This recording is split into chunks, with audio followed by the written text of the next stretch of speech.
আসসালামু আলাইকুম। আমার চ্যানেলে সবাইকে স্বাগতম। আজকে আমি আপনাদের মাঝে নতুন একটি রেসিপি নিয়ে হাজির হলাম। কিভাবে কাঁচা টমেটো সহজ পদ্ধতিতে ভাজি করা হয় সেই রেসিপিটি আপনাদের সাথে শেয়ার করে নেব।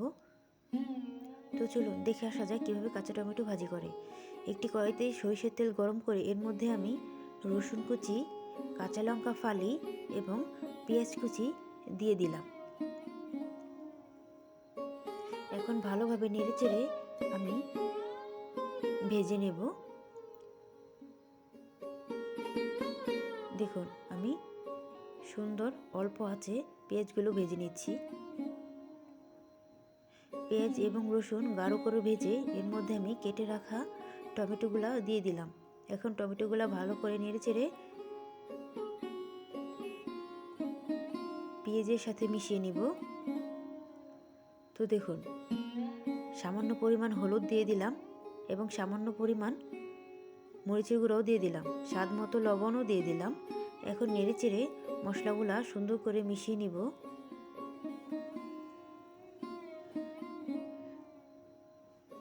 সরিষার তেল এবং রসুন কুচি কাঁচা টমেটোর ভাজির স্বাদ দ্বিগুণ করে তোলে। অবশ্যই আপনারা সরিষার তেল ব্যবহার করার চেষ্টা করবেন এবং রসুন দিয়ে রান্না করবেন। এই দেখুন আমি সামান্য পরিমাণ চিনি দিয়ে দিলাম। চিনি দিয়ে দিলাম।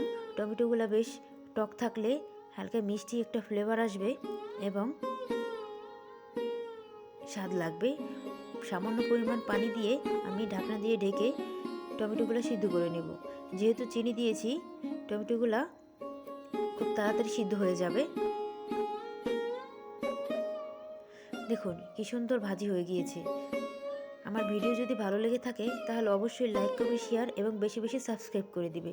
তো দেখো কত দেখতে ইয়াম্মি হয়েছে।